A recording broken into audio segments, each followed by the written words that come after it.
Ich komme. Hello, everybody. So, heute gibt es ein schönes Türli quer durch den Thurgau durch. Schnell eine Info. If anybody does not understand, was ich sage, einfach kurz hier melden. Also ich schnorre. Marcel, sag mal, hilf mir schnell. Da, fließend Englisch, jetzt ist es gegangen.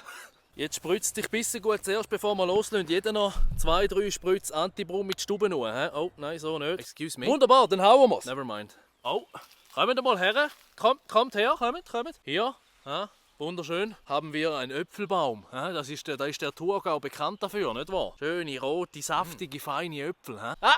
Finger ab der Röst, die werden nicht abgerupft. Oh, das ist wichtig, da muss ich schnell hin. Ernst? Hi, du störst immer.